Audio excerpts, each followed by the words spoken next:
Boa noite, Luiz Seslak. Como é que vai? Tudo bem? Fala, Regis, tudo bem contigo? Tudo jóia. Luiz, é uma felicidade muito grande ter a sua participação aqui no nosso programa, agora que estamos comemorando a marca de 1.000 inscritos, né, no nosso canal do YouTube. Então, eu considero uma oportunidade sensacional poder ter acesso a um dos maiores headhunters do Brasil na área de aviação. E isso eu acho que vai ser muito bom para todas as pessoas que acompanham o canal, né? Já são 1.000 inscritos, então eu acho que todos têm muito assim a ganhar com os conceitos que você vai apresentar hoje, né? Então, eu te agradeço muito pela oportunidade e eu gostaria que você se apresentasse, por favor. Legal. Pô, Regis, eu que agradeço aí pelo convite, prazer estar contigo aí nesse momento histórico aí do seu canal, né? Então, parabéns aí pelos 1.000 inscritos, certeza que ainda vai Obrigado. decolar ainda mais esse canal. E, bom, será um prazer falar sobre o mercado da aviação, né? Principalmente linkado com recrutamento e seleção, que é o que eu faço aí há praticamente 8 anos. Joia. E como é que foi assim a sua origem, né? A sua formação? Como é que você chegou nesse mercado de consultoria de recursos humanos? É uma história engraçada, né? Porque não tem faculdade para isso, né? Na faculdade, em alguns casos, você tem alguns psicólogos que fazem alguma migração para esse mercado, mas não existe uma faculdade de recrutamento e seleção. E dentro da estrutura do grupo da Michael Page, né, que é uma empresa multinacional britânica, a gente preza muito por trazer profissionais que conhecem a área, né, para a qual eles recrutam. Então, foi a partir daí que eu acabei entrando para recrutar para esse mercado de aviação. Né? Só para te dar um breve histórico, né, antes de entrar dentro do grupo Page, né, eu sou engenheiro mecânico de formação, né, então eu vim trabalhando dentro da indústria, principalmente automotivo, que eu acabei desempenhando um pouco antes de entrar nesse mercado, mas naturalmente eu tinha uma paixão pelo mercado aeronáutico desde criança, né, assim, quando eu tinha, pô, desde de moleque eu queria ser piloto, etc, eu sempre tinha esse sonho, só que naturalmente é complexo pelo custo, né, então eu tive que fazer uma escolha ali quando eu completei 18 anos entre, né, pô, vou fazer um curso de piloto ou vou fazer faculdade de engenharia. E naturalmente eu fui para a faculdade de engenharia, né? Mas eu continuei estudando e me aperfeiçoando sobre o mercado da aviação, né? Então por isso eu acabei migrando para recrutar todas as cadeiras técnicas, né, dentro do grupo, com um foco grande no mercado automobilístico e aeronáutico ao mesmo tempo, né? Então eu venho desenvolvendo isso há 8 anos, né? 6 anos praticamente no escritório que a gente tem em Campinas, né? Passei um ano na França também fazendo esse recrutamento para esse mercado, né? Obviamente o mercado francês é muito mais desenvolvido que o mercado brasileiro em termos aeronáuticos, né? Assim, a gente tinha grandes clientes que começavam em Airbus, né? E iam até toda a cadeia de fornecedores. Então foi uma experiência muito legal também recrutar para esse mercado fora do Brasil. Aí voltando agora dentro da estrutura de Paid Executive, né? Que é uma marca que recruta posições em C-Level. Então, assim, ao longo desses últimos 8 anos, eu consegui recrutar desde posições técnicas na base, né, até posições de altos executivos. Então, eu tive, de fato, essa passagem em todos os níveis hierárquicos. Né? Então, esse é o ponto. E ao longo desses últimos anos, né, você sabe muito bem, eu também eu realizei meu sonho de ser piloto, né, um piloto privado, né, mas assim, realizei o sonho de voar e me aproximei aí muito desse mercado, né, para entender um pouco mais. Então, hoje eu faço meus voos aí de final de semana, etc. Então, assim, realmente eu estou inserido nesse mercado. Hoje até dou aula de navegação aérea, IFR, aqui no Aeroclube de Campinas. Então, realmente é um mercado que é apaixonante e, como eu falei, eu tô nele desde o início da minha vida, mas recrutando há 8 anos. Eu acho muito bacana, né? Na Michael Page, né? Eu já conheço vocês aí assim ó, há muitos anos, né? E realmente se destaca pelo profissionalismo da empresa e a forma como os executivos, né, os headhunters, eles têm um conhecimento muito forte do mercado, né? Então, aliado à sua formação em engenharia, o seu tempo que trabalhou com a indústria, né? Você também tem uma formação como piloto, ou seja, aí você te dá muita envergadura, né? Já falando um termo aeronáutico, né? Para você conversar mesmo com pilotos, conversar com engenheiros, conversar com o pessoal de administração que queira ir para a aviação, né? Então, eu acho que isso te dá realmente o feeling de como conduzir processos de outplacement, né, de contratação, de busca de executivos, né, em todos os níveis, né, porque vocês contratam não só pessoas de nível técnico, mas também de nível superior e altos executivos, não é isso? Exatamente. Então, as nossas marcas, como vocês podem ver aqui atrás de mim, né, elas vão desde de paid outsourcing, que recruta posições em volume, né, passando por paid personnel, que são cadeiras aí de suporte à gestão, que a gente fala. Então, desde um analista, um técnico, um engenheiro, né, uma cadeira mais técnica.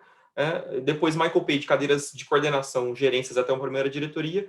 E paid executive são realmente cadeiras aí mais de C-level, né, cadeiras de C-level e conselho. Então, é uma empresa multinacional que está presente em mais de 35 países, e que tem essa diversidade, né? A gente fala que realmente qualquer solução em termos de recrutamento e seleção hoje a gente consegue oferecer por essa diversidade, né? E um dos nossos diferenciais acaba sendo justamente esse que você mencionou, essa capacidade que a gente tem, né, dos consultores serem especialistas no mercado para qual eles recrutam, né? Assim como eu tenho pares que são especialistas na área de recursos humanos, de vendas, de marketing, né, de finanças, eu sou especialista na área técnica, né? Tanto na área de engenharia, manufatura, principalmente, com foco em recrutar muito para esse mercado. Então, quando eu sento na frente de um cliente desse mercado aeronáutico, eu vou discutir o mercado dele, eu tenho conhecimento técnico, né, para discutir. Normalmente, quando, não menosprezando, né, mas assim, as estruturas de RH têm um conhecimento muito grande da organização, da cultura, da visão, dos valores da empresa. Mas, às vezes, quando a pessoa de recursos humanos vai recrutar uma cadeira técnica, talvez ela não tenha a habilidade, o conhecimento das nomenclaturas, dos termos, que a gente conhece, sabe muito bem que é um mercado que tem muito disso, né? De você conhecer essas nomenclaturas, os termos, a dinâmica, né? Toda a questão de regulamentação. Então, todo esse arcabouço técnico, né? Me dá um diferencial para que eu sente na frente do meu cliente e eu consiga explicar para ele como funciona a dinâmica de mercado, qual o perfil de profissionais que, né, tem sido mais procurados, qual que é a faixa de remuneração desses executivos, onde eles estão, né? Então, isso acaba sendo um diferencial da nossa marca, né, perante o mercado. E vocês têm um DNA aeronáutico muito forte, né? Então, o fato de você conhecer a fundo o mercado de aviação te dá uma visibilidade para poder entender qual o melhor perfil, né? Não quer dizer que uma pessoa é melhor do que a outra, mas você consegue ter a sensibilidade de, entre dois perfis que são muito bons, entender qual é o melhor perfil para aquela vaga específica, né? Não quer dizer que o cara que foi escolhido ele é melhor do que o outro, mas com certeza, pelo seu feeling e pela experiência que você tem nessa área de outplacement, você consegue ver qual que é o melhor perfil que se encaixa naquela empresa que você já conhece, já estudou direitinho, né? Já sabe o que a empresa espera, né? Enfim, como é que é isso daí? Exatamente, eu acho.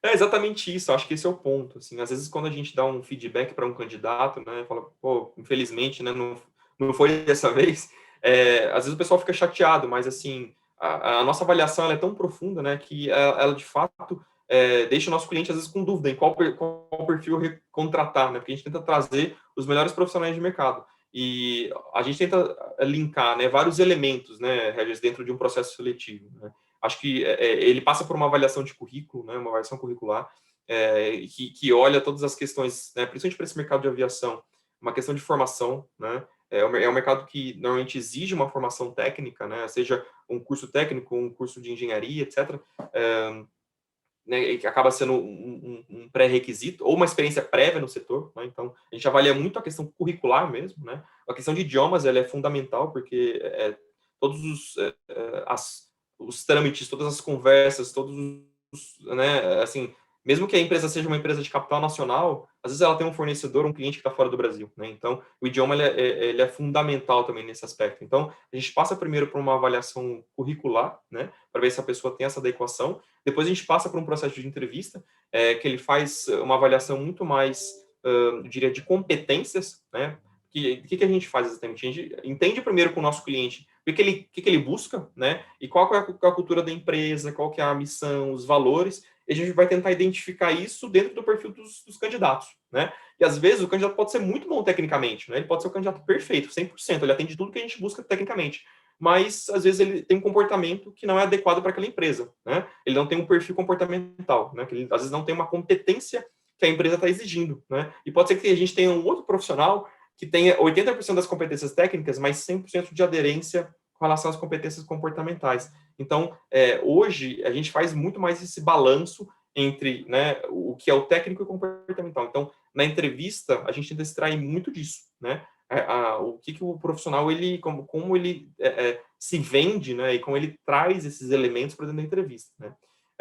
E é engraçado porque a gente faz isso de uma forma muito suave, né? Eu não fico perguntando, então me traz aí os seus 3 pontos fortes, os 3 pontos fracos. Isso aí é coisa da década de 80, né? Então a gente faz uma entrevista por competência, né? Fazendo algumas perguntas, entendendo de fato como o profissional se comportou em algumas situações, para que a gente possa extrair dali, né, exatamente a essência daquele perfil e compartilhar com o nosso cliente. Então, por isso que o nosso processo ele é complexo, robusto, mas ele é importante para que o nosso cliente também entenda o tipo de perfil. Então, acho que é um ponto importante para o pessoal do canal entender também, assim, né, quando eles forem se aplicar numa vaga, né, e depois participar do processo seletivo, ele entender que às vezes ele pode ter, mesmo tendo uma aderência técnica muito grande, ele pode ser reprovado por alguma questão comportamental, né?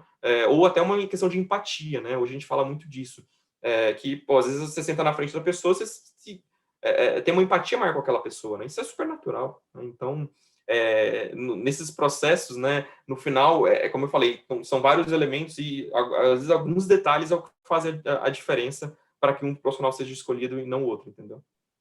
Com certeza. Eu fiz aqui uma junção das maiores e melhores perguntas, né, que o pessoal, pelo menos assim, alunos, colegas, né, o pessoal sempre quis saber, né, e nunca teve um headhunter para perguntar. Então, a primeira grande pergunta que eu queria te fazer é o seguinte: como que as pessoas devem se preparar para enfrentar um headhunter, né? Porque isso é uma coisa assim tão mítica, né? As pessoas falam assim: "Nossa, um headhunter me chamou para conversar. E agora, como é que eu faço?" É.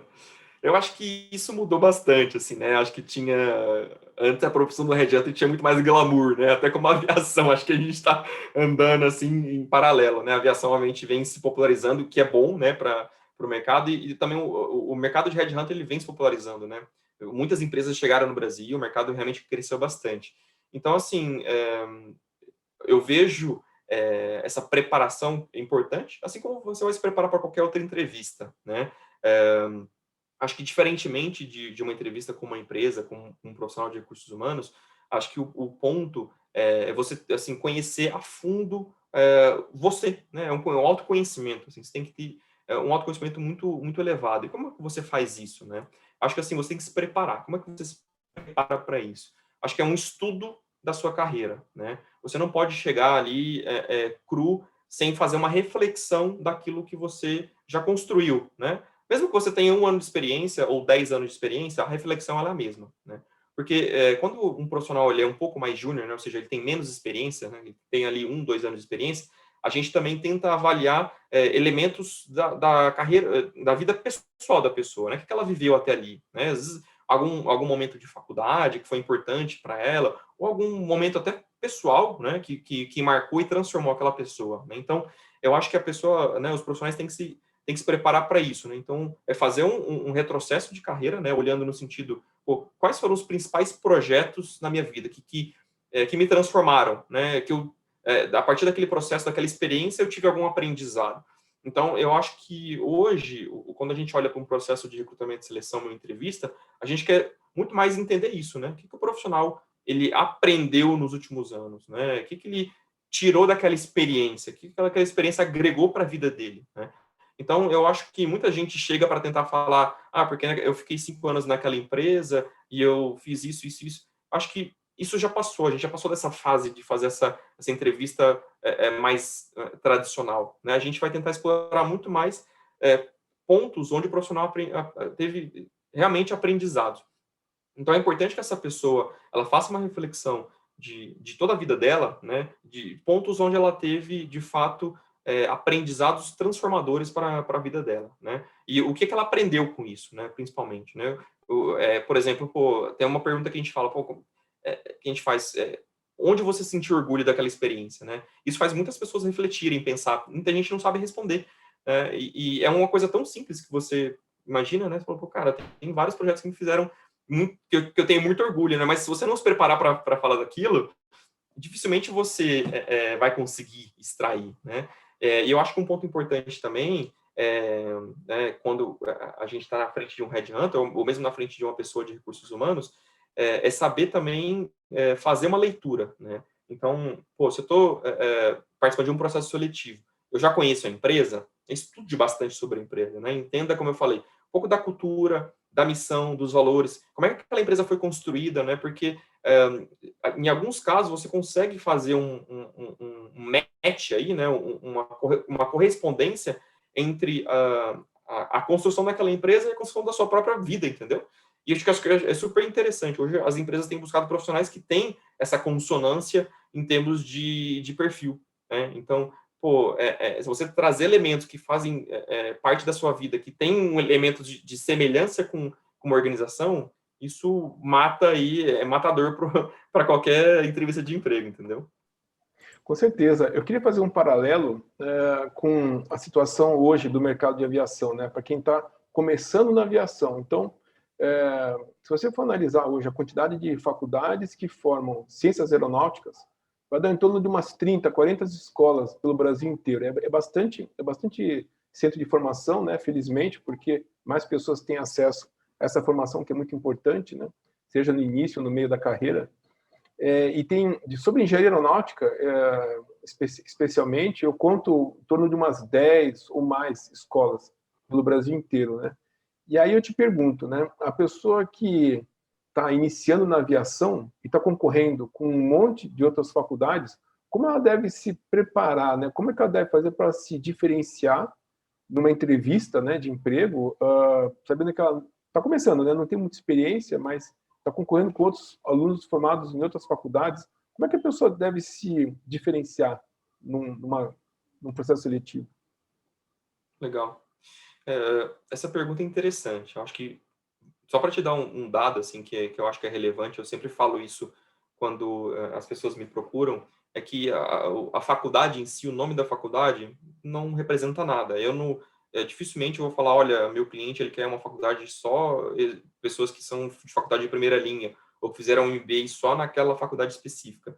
Então, isso já passou, tá? Assim, o que é bom, porque isso populariza mais também o acesso de outras pessoas. Acho que o mais importante, primeiro ponto, né?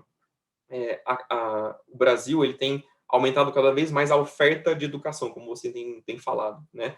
Mas a qualidade ela não acompanhou isso, né? Então, assim, acho que o primeiro ponto é essa pessoa saber escolher uma faculdade também que tenha um nível de qualidade interessante para que ela aprenda, né? Para que ela realmente extraia ali o máximo que aquela faculdade consegue oferecer, né? Porque na minha visão, né, quando a gente, como eu falei, quando a gente começa a entender os perfis que estão entrando no mercado, eles não têm nenhum tipo de conhecimento, nenhum tipo de habilidade, provavelmente, né? A gente avalia muito a questão de atitude, principalmente, né? Então, assim, o que aquela pessoa fez ao longo da faculdade? Ela só ia nas aulas e fazia as provas? Isso é uma coisa. Agora, assim, é uma pessoa que buscou, eventualmente, algum outro tipo de empresa júnior para entender melhor do mercado, é uma pessoa que participou, por exemplo, do aerodesign, né, que é um negócio que está muito presente em faculdades de engenharia, faculdades de ciências aeronáuticas, é uma pessoa que foi buscar um estágio diferente, né, que foi eventualmente fazer algum tipo de intercâmbio, buscou algum intercâmbio em alguma empresa fora do Brasil, né, ou mesmo empresas brasileiras, mas assim, eu acho que o mais importante é a gente avaliar o que aquela pessoa fez de diferente ao longo daquele período de formação, né, são 4 ou 5 anos, dependendo do curso, né, mas é muito tempo, né, assim, o que aquela pessoa fez, de fato. A gente tenta, outra vez, extrair esses aprendizados, entendeu? Eu acho que o diferencial está principalmente aí, né? Nesses aprendizados. E na capacidade que esse perfil vai ter de aprendizado quando a gente olha para o futuro, né? Como o mercado ele tem se transformado muito rápido, né? Esse ano de 2020 foi um exemplo disso.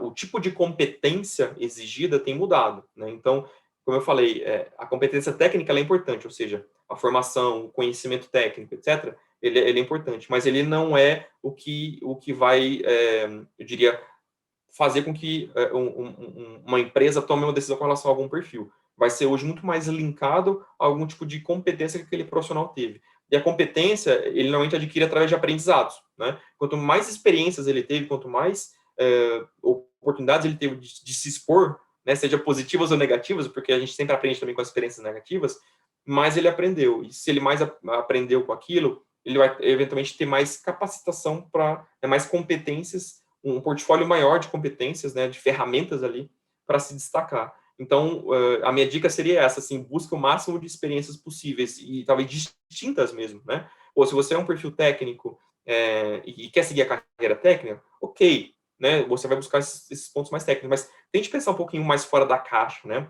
Porque o perfil hoje, mesmo de um especialista que ele tem uma competência técnica muito bem definida, mas ele tem que ter uma visão mais global, entendeu? Do todo. E ele tem que aprender mais rápido. Então, ele não pode ficar sempre dentro da caixinha dele, porque senão ele vai ficar para trás, entendeu? Então, essa questão das competências vão ser muito importantes, justamente porque esse mundo que está se transformando, né?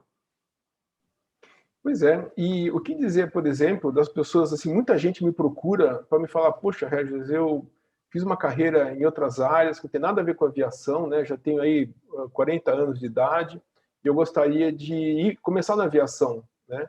Ou seja, transição de carreira, né? Às vezes a pessoa está com 30 anos, 40 anos, enfim, não importa a idade, mas as pessoas elas buscam transição de carreira. O que você considera que seria importante para uma pessoa que vem de um outro mercado se qualificar para concorrer com as vagas que eventualmente vocês oferecem em aviação? A pessoa tem uma experiência de outra área, ela não tem experiência Claro. pregressa em companhia aérea, mas ela gostaria de participar. Uhum. O que você pode dar uma orientação para quem está assistindo? Legal.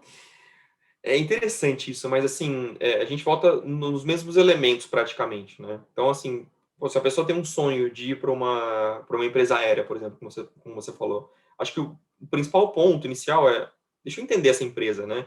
Que tipo de profissional trabalha lá, né? Pô, entra no LinkedIn tem, né, tem um cardápio de pessoas ali, de perfis que trabalham nessa empresa, provavelmente. Deixa eu entender qual que foi a construção de carreira dessas pessoas, que tipo de formação elas têm, né? Qual que foi, assim, quais são os cargos que ela ocupou, né? E acho que é fazer de fato um estudo, né? Eu falo que sempre uma transição de carreira é um trabalho, dá muito trabalho, né? Se a pessoa falar, não, eu quero mudar, mas assim, vai ficar esperando o mundo conspirar para que ela faça essa transição, não vai acontecer. Então, exige uma dedicação da pessoa mesmo, né? Eu acho que, primeiro, envolve esse estudo preliminar, né, de entender a empresa, de entender a cultura da empresa, eventualmente, o que essa empresa olha em termos de competências, de valores, missão. Isso, normalmente, o site das empresas é muito rico nesse sentido. Então, os profissionais conseguem extrair muita informação daquilo, né? E ele consegue fazer um balanço daquilo com relação àquilo que ele possui hoje, né? Então, ele vai fazer uma análise e vai falar, pô, tá me faltando isso, tá me faltando aquilo. Então, e daí ele pode buscar, eventualmente, uma formação, um curso, ou uma capacitação que seja até mais curta para entrar naquele mercado, né? Acho que um ponto importante também, Regis, que muita gente menospreza ainda hoje, é o network, né? É a rede de contatos. Então, assim, quem quer entrar no mundo da aviação tem que entrar de cabeça, né? Então, deixa eu entender quem são as pessoas chaves, né? Deixa eu conversar eventualmente com o Luiz, lá da Michael Page, que conhece o mercado de aviação. Deixa eu entender como é que funciona. E daí, assim, deixa eu conhecer outras pessoas, né? Deixa eu conversar com o diretor de uma empresa, deixa eu conversar com outras pessoas. Então, acho que exige um pouco a pessoa ser um pouco cara de pau, sabe? de ir atrás e buscar informação e falar, não, eu quero conhecer essas pessoas. Então, acho que esse segundo ponto é importante, é gerenciar esse network, né? Então, além de fazer essa pesquisa, gerenciar o network, o terceiro ponto, ele vai estar envolvido em alguma questão de formação. Acho que é o menos importante, tá?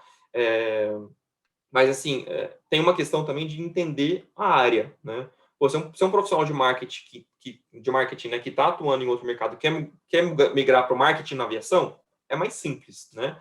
Agora, se o cara é um engenheiro, às vezes de uma empresa alimentícia, ele quer ir para o mercado aeronáutico, é um pouco mais complexo, né? Então, ele tem que entender que tipo de carreira ele quer seguir também, entendeu? Pô, eu quero ir para a área de vendas, tá bom. O que eu preciso? Pô, eu sou engenheiro, mas assim, para a área de vendas, talvez eu precise fazer um MBA na área de vendas, né? Deixa eu entender quem são os caras de vendas desse mercado aeronáutico, o que eles têm, deixa eu conversar com eles. Então, acho que esses elementos são importantes, né? Mas o principal, tá, acho que da pessoa fazer essa autoavaliação, né? E avaliar o mercado para começar a partir dali a fazer essas principais transições, entendeu? Com certeza. Agora vamos mudar um pouco o foco da conversa e vamos falar só sobre o pessoal da aviação, né? O pessoal que já está na aviação e que busca, né, se aprimorar na carreira. Eu vejo muitas pessoas comentando comigo, me perguntando para falar o seguinte: poxa, se eu quiser subir na aviação, às vezes eu sou um técnico, né? Pô, o cara ele se forma em engenharia, aí desenvolve uma carreira técnica boa numa empresa de aviação, seja uma indústria, seja uma empresa de transporte aéreo, uma organização de manutenção, enfim. Ele acha que a certo ponto ele só vai conseguir subir se ele virar um gestor de pessoas, né? Se ele for para a administrativa, para a de gestão. Mas aí a gente sabe que existe a carreira em Y. né? Ou seja, como é que você orienta as pessoas que aparecem assim na aviação para conversar contigo, mesmo os clientes, né?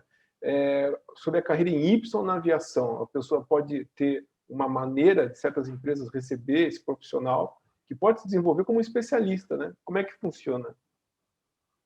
Exatamente. Hoje, eu diria, Regis, assim, que o mercado ele está um pouco mais aberto para esse tipo de posição, né? Antes é o que você falou, o profissional tinha já uma certa experiência, ele era naturalmente empurrado para uma cadeira de gestão, mesmo que ele eventualmente não quisesse, né? E daí a gente perdia dois profissionais, um excelente técnico, né? E a gente tem um péssimo gestor ao mesmo tempo, né? Assim, tipo, então você tem um péssimo gestor que não consegue ao mesmo tempo, né, gerenciar a parte técnica. Então é um negócio complicado. Então, essa transformação que tem acontecido no mercado de trabalho, ela permitiu que as empresas tivessem essas cadeiras em Y, né? Então, a maioria das empresas aeronáuticas hoje, né, não importa se é uma indústria ou se é uma companhia aérea, né, não importa realmente onde ela esteja, a gente consegue identificar essas oportunidades, né? Então, assim, acho que o primeiro ponto é entender, né, se é um profissional que já está numa organização, entender se a organização dele oferece esse tipo de carreira, né? E se não, até procurar o RH mesmo, né? De buscar esse mindset de que essa pessoa quer se manter numa carreira mais especialista, né? Porque normalmente, quando você se posiciona dessa forma, né, a empresa vai buscar, né? Se você é uma peça-chave para a organização, ela vai buscar uma forma de adequar ali o seu perfil na posição, né? E, obviamente, caso isso não seja possível, sempre tem a possibilidade de você olhar o mercado, né? E buscar empresas que tenham essa possibilidade, né, de você sentar em cadeiras onde você vai se desenvolver. Mas isso é super comum hoje, tá? A gente vê as cadeiras de especialistas muito mais estruturadas, né? Ou seja, com crescimentos, né? Então, um profissional vai ter um crescimento de um especialista, talvez, pleno, sênior, master, etc., que seja, a partir dali das nomenclaturas, mas tem umas nomenclaturas, e aquele profissional, ele acaba também sendo ele deixa de, talvez, ter esse papel de gestão para ser muito mais um mentor, né? Então, quando você tem um engenheiro júnior que entra ali na cadeira, ele talvez vai fazer uma mentoria para trazer elementos mais técnicos, mas não de gestão, né? Ele não tem essa possibilidade de gestão, mas talvez ele é um líder técnico, né? Essa cadeira do líder técnico, ela tem surgido um pouco mais, né? Então, é um profissional que ele vai fazer tarefas técnicas, né? Ele tem uma liderança indireta para fazer mentoria, um coach com algum profissional que esteja começando, né? Então, acho que tem possibilidades, o mercado tem oferecido isso, né? Então, naturalmente, se a sua empresa talvez não ofereça isso, vá buscar fora, porque isso de fato já está bem estruturado, né? E eu acho que se você gosta da sua empresa, acho que vale uma conversa de fato com a área de recursos humanos, tá? Porque isso é algo que já está de fato bem maduro assim no mercado, entendeu? Com certeza. Eu vejo assim muitas pessoas e as empresas mesmo, né, adotando essa medida. Pega um especialista, né, o pessoal da carreira Y, né, a pessoa não tem assim muita vocação para ser gestor, para lidar com pessoas, mas ele é um excelente protagonista do ambiente técnico, né? Então, eu vejo assim o mix que as empresas vêm fazendo de trazer o pessoal da nova geração que tem muita conectividade, né? Acho que é isso a palavra mais adequada, né? O pessoal é muito ligado, antenado, é rápido de raciocínio, é rápido de jogada, e colocar esse pessoal para trabalhar junto com o pessoal mais experiente, porque a pessoa acha que chegou na aviação já vai ficar milionário em 3 anos, né? É Fazer engraçado isso mais porque experiente, né? Ele vai ver que, poxa, não é tão assim, né? Então acho que esse mix vai ser legal, porque o mais experiente vai passar um monte de cultura, né, de aprendizado para esse novinho, e ele vai aprender com o novinho um pouco mais de agilidade, né?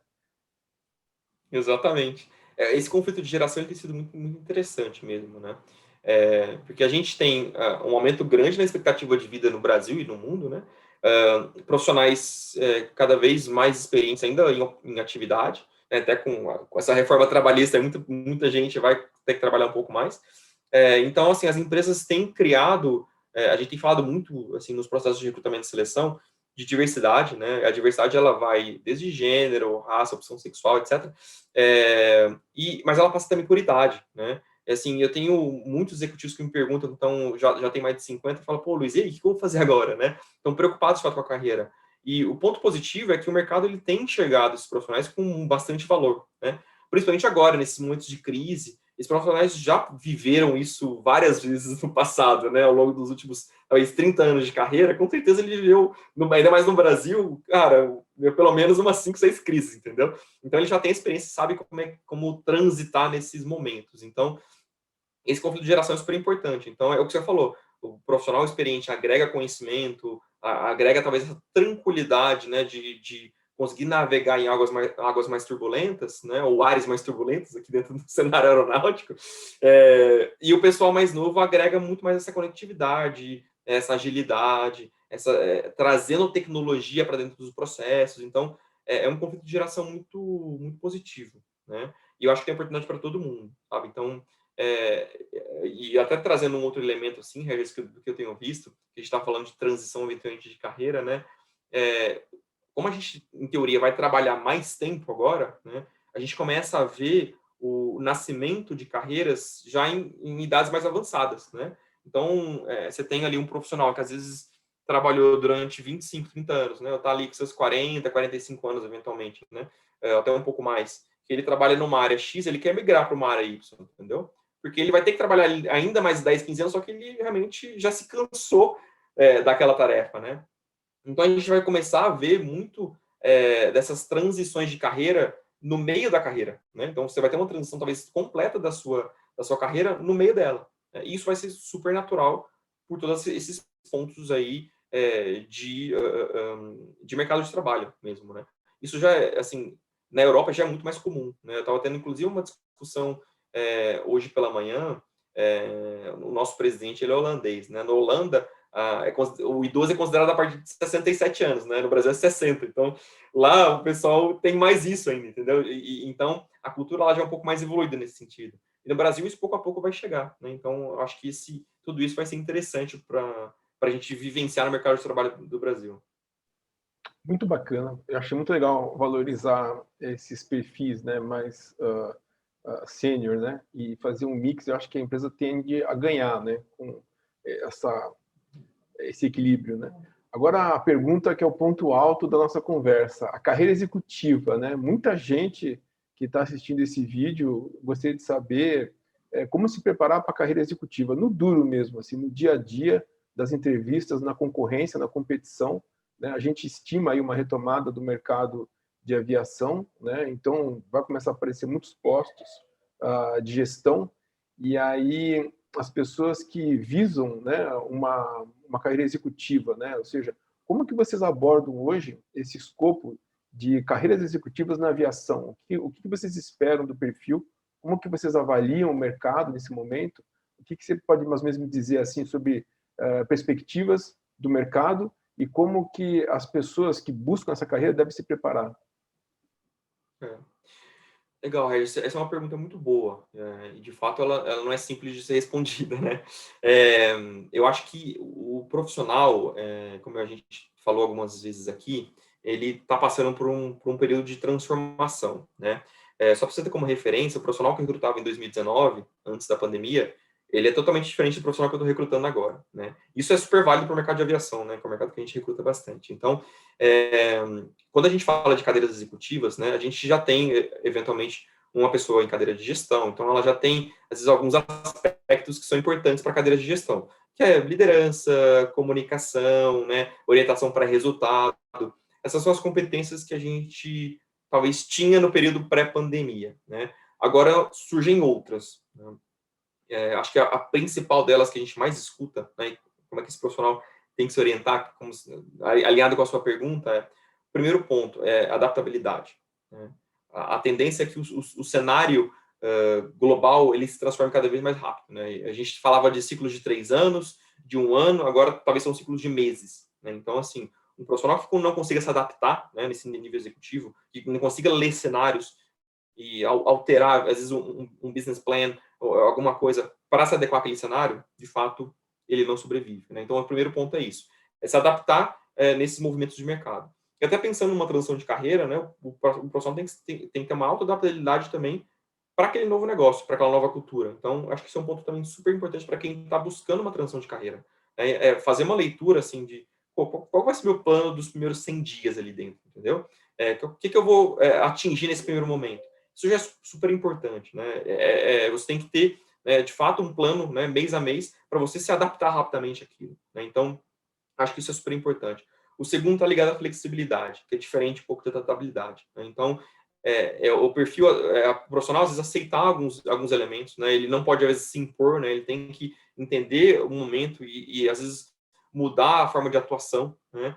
Até a forma de gestão da equipe, né? Como a gente está falando agora, pô, a gente tinha todo mundo trabalhando no escritório, agora todo mundo, tipo, trabalhando de casa. Daqui a pouco a gente vai ter momentos híbridos, né? Então, como é que o gestor, ele consegue se flexibilizar, às vezes para dar uma atenção para uma pessoa que tem 2 filhos em casa e precisa estar em casa, e uma outra pessoa que quer estar no escritório, né? Então, essa flexibilidade no perfil da liderança, ela vai ser fundamental, né? Um terceiro elemento que é super importante é a resiliência, né? Então, que está ligado também com essas transformações, né? A gente vai ter notícias ruins, né? De forma muito mais frequente. Como é que aquele profissional consegue aprender? Então, como a gente falou no começo, o que eu aprendi ao longo da pandemia? O que foi importante para mim?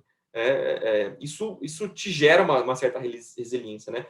Coisas assim, eu já errei aquilo, então não posso errar isso novamente. Isso é um aprendizado, né? E você saber, de fato, a palavra na resiliência no pé da letra, né? De saber tomar uma pancada e voltar para o estado natural ali, né? Então, acho que tem isso, é suportar esses momentos de crise, mas também aprender com eles. Então, acho que esse é um conceito super fundamental, né? E a questão ligada à tecnologia. A gente fala muito hoje de um líder digital e de um líder agile, né? Agile não significa que eu tenho que implementar a metodologia Agile na minha organização, mas é muito mais do mindset, entendeu? Qual que é o mindset que eu tenho que ter na minha organização? É um mindset, talvez, de constantes transformações, né? Não de transformações disruptivas, mas, assim, eu preciso ter uma evolução, né? Eu preciso olhar para os meus processos, entender, eventualmente, onde eu posso ter ganhos, entendeu? É uma pessoa que ela é incansável na busca ali de melhorias, de trazer resultado para a organização, de trazer novas ideias de negócios, né? As empresas têm sido muito intraempreendedoras, você vê negócios surgindo das próprias organizações. Então, eu acho que o profissional, ele tem que ter esse tipo de mindset, entendeu? De buscar incansavelmente a melhoria dos processos e, ao mesmo tempo, ideias, né, que façam que o seu business cresça, tá? Eu vejo esses elementos como os principais, assim, para o executivo, hoje ele ter sucesso olhando para o futuro, entendeu? Isso muito provavelmente do mercado aeronáutico, que quando a gente olha, né, para outros segmentos, é um mercado que tem muito mais altos e baixos, né? Então, a tendência é que o mercado aeronáutico, ainda, o executivo ainda seja mais demandado ainda do que a média de mercado, né? Porque ele, de fato, ele tem que oscilar muito mais por conta do próprio mercado, né? Que é mais sensível a crises e mudanças em preços de commodities, etc., né? Então, tudo isso tem que ser considerado por esse perfil, entendeu? Então, acho que isso resume bem, assim, o que eu vejo para esse profissional do futuro, entendeu? Com certeza. A questão que eu te perguntar também, que eu acho muito importante, ainda mais para vocês que são empresas globais de recrutamento, outplacement, o que se considerar para cargos de altíssimo nível, né? Cargo de diretor de country director, né? Vice-presidente, né? Como é que vocês estão atuando hoje em dia nesse mercado? Não, legal. Isso é interessante, né, Regis? Assim, outra vez, até 2019, né, quando eu fazia uma posição e eu tinha que buscar o executivo para ficar baseado em São Paulo, eu olhava ali num raio, às vezes, de 50, 100 quilômetros, né? Então, eu tinha uma limitação geográfica muito grande, né? Hoje, a gente tem talentos globais, né? Então, eventualmente, eu estou recrutando para uma empresa brasileira, mas o profissional, mesmo que talvez ele seja um executivo, tá? Ele pode estar sentado em outra região, outro estado, outro país, né? Então, a gente consegue hoje ter acesso a talentos globais, né? Então, a gente tem cada vez mais, tanto no Brasil quanto fora, né, buscado executivos e profissionais em outras regiões, para fazer realmente essas transições. Então, acho que isso é um primeiro ponto, né? Pô, bacana. E aproveitando, eu queria te perguntar o seguinte: vocês trabalham bastante na Page Personnel com carreiras técnicas de apoio à gestão, né, de apoio à liderança. Eu acho que isso engloba um grande número das pessoas que assistem a gente. E como é que você pode orientar assim, as pessoas a buscar esse tipo de colocação? É. De fato, a marca Page Personnel, né, que recruta posições de suporte à gestão, como você falou, cadeiras que vão desde um analista, um técnico, um engenheiro, um especialista, né, tem um volume muito representativo dentro do nosso negócio, né. E hoje, né, a gente tem visto globalmente, né, até por a gente estar presente em mais de 35 países, até uma falta dessa mão de obra mais técnica, né, que está na base da pirâmide, né, que é super importante para o desenvolvimento das empresas. Né? Então, assim, é uma demanda super interessante, tanto no Brasil, né, a gente tem visto uma retomada de mercado muito boa para esse tipo de posição, né, desde setembro do ano passado, né, foram as primeiras cadeiras que se recuperaram ali no período próximo, a gente está no Covid, ainda mais no período pós-Covid em termos de economia. Então, assim, eu vejo uma oportunidade muito interessante. E um outro ponto também, até juntando um pouco com a minha experiência que eu tive na França, né, a Europa, de uma forma geral, ela tem uma necessidade muito grande por esse tipo de posições, né, de perfis. Né? E o que acontece? A Europa realmente, até pela retomada dela, pelo tamanho da estrutura, ela não tem a capacidade de gerar, né, de formar esses perfis, talvez na velocidade que o mercado exige. Então, eles têm importado aí, entre aspas, né, trazido profissionais do mundo inteiro. Né? Então, acho que isso pode ser uma oportunidade super legal também para aqueles perfis que têm buscado uma carreira internacional. Né? Obviamente, a questão do idioma é importante, como a gente comentou algumas vezes aqui ao longo da nossa conversa, mas também acho que envolve esse conhecimento técnico, né? E aproveitar essa oportunidade, de fato, né? Dessas cadeiras globalmente estarem sendo necessitadas, né? Acho que tanto no Brasil, mas principalmente fora. Então, isso gera oportunidade para pessoas que já são talvez mais capacitadas no Brasil, né? Isso faz a fila andar, de certa forma, né? Então, acho que é uma tendência global, né? A gente tem escritórios na Europa inteira, na Austrália, Estados Unidos, e assim, eu vejo esse movimento muito forte globalmente, né? Até na Ásia, né? Acho que é um mercado talvez um pouco menos visado para os profissionais, eu diria, que estão no Brasil, enxergam um pouco a Ásia como um pouco, né, com um olhar meio ruim, mas a gente tem operações assim em Tailândia, Malásia, que são países sensacionais, assim, e tem uma economia forte, e a gente tem uma operação aeronáutica nesses países, né, muito forte, né, que eles são, às vezes, hub ali para a China, para o Japão, etc., você tem muitas, às vezes, oficinas de manutenção que precisa muito de profissionais técnicos ali nessas regiões, né? Então, a gente trabalha muito com empresas aeronáuticas nessas regiões também. Então, eu não descartaria esse mercado, né? Até porque também, normalmente, os salários são muito bons, né? Você recebe em dólar, você tem, às vezes, um programa de moradia que é muito bom. Então, o salário é praticamente líquido ali, né? Sem falar em Dubai, né? Que também é um mercado que já é um pouco mais maduro, né, mas que também tem buscado muitos profissionais aqui no Brasil. Né? Muito bacana. Eu acho que isso aí só tem a agregar mesmo, né, para que as pessoas possam buscar oportunidades, né. E aí, para poder encerrar, eu ia te perguntar uma coisa muito importante, que é como as pessoas devem, então, pegando um gancho com a sua última resposta, como que as pessoas devem se preparar para uma carreira global, né? E como é que vocês têm atuado? Você já comentou, né, que vocês têm atuação internacional, então, uma pessoa que aqui do Brasil que queira trilhar uma carreira global, o que ela deve fazer? Acho que tem dois pontos que a gente pode quebrar essa resposta, Regis. Acho que o primeiro é um profissional que ele pode estar sentado no Brasil hoje, trabalhando para uma empresa na China ou na Europa, nos Estados Unidos, ganhando em uma moeda mais forte, né? Uma moeda, um dólar, um euro, etc. Isso tem acontecido um pouco mais, tá?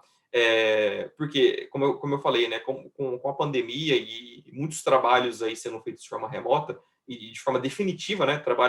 Cadeiras remotas definitivas, isso gerou oportunidade para que as empresas buscassem talentos globais, né? Que não fosse como eu falei naquela época, né? Um profissional baseado em São Paulo, você está em São Paulo. Não, ele pode estar em São Paulo, mas trabalhando para uma empresa, né, na Califórnia, por exemplo. Então, isso pode acontecer, né? E tem acontecido. Então, pode ser muito bom, porque você acaba ganhando em dólar para consumir em real, né? Então, assim, seu poder de compra aumenta bastante. Então, quem olha para esse aspecto de grana, de dinheiro, pode ser um negócio muito interessante, né? O segundo aspecto, né, talvez para cadeiras que não sejam possíveis de ser realizadas remotamente, obviamente um momento é um pouco mais delicado, né, mas ele é possível, como eu falei, a necessidade ela existe globalmente, né? Então, e o mercado da aviação, a gente sabe que ele tem altos e baixos, mas quando ele tem os altos, são altos muito fortes, né? Então, ele exige, né? Você vê até, acho que se não me engano, a United do América American, que parou boa parte dos voos aí por falta de profissionais. Fala, pô, né, aqui no Brasil a gente tem um nível de desemprego alto e lá, né, os caras já estão com falta de pessoas, né? Então, pô, é saber enxergar esse tipo de oportunidade, sabe? Cara, pô, então, se às vezes está faltando esse tipo de profissional, deixa eu entender um pouco melhor. Como é que eu posso fazer para me aplicar para uma vaga lá? O que eu preciso ter, entendeu? Eu acho que é saber fazer esse tipo de leitura e esse tipo de cenário, né? Mas, obviamente, também identificando um país que você queira morar, etc. Mas essa possibilidade hoje ela é muito mais real, entendeu? Muito bom, Luiz. Olha, muito obrigado aí pela oportunidade. Eu agradeço a você pelo seu tempo, né? Poxa, você é uma pessoa, um alto executivo aí nessa empresa de outplacement, né? E ter tido a oportunidade de dividir com você algumas dessas reflexões foi muito bacana, né? Eu vou pedir para o pessoal deixar nos comentários aí algum tipo de pergunta que queiram fazer, né? O pessoal queira entrar em contato com você, enfim, como é que pode ter acesso à Michael Page, ao site, né? As vagas que vocês anunciam, né? E mais algum tipo de informação que você possa disponibilizar. Legal. Pô, Regis, primeiro, obrigado aí pelo convite. Eu fico lisonjeado aí por participar desse momento importante aí para o seu canal, né? Espero que você tenha bastante sucesso daqui em diante também. E com relação a como é que essas pessoas conseguem nos acessar, acho que o principal ponto, né? As nossas vagas, elas são divulgadas nos nossos sites, né? Então, os nossos sites, facilmente você procura aqui pelas nossas marcas no Google, né? E você consegue encontrar aí facilmente os sites. E ali tem todas as posições que a gente conduz, né?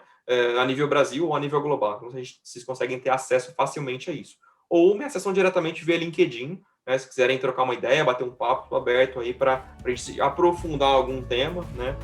Para ficar claro e eventualmente ajudar vocês também no processo de transição, uma recolocação à disposição. Legal, Luiz. Um abração e sucesso aí nos negócios. Tudo de bom. Até a próxima. Valeu, Regis. Um abraço.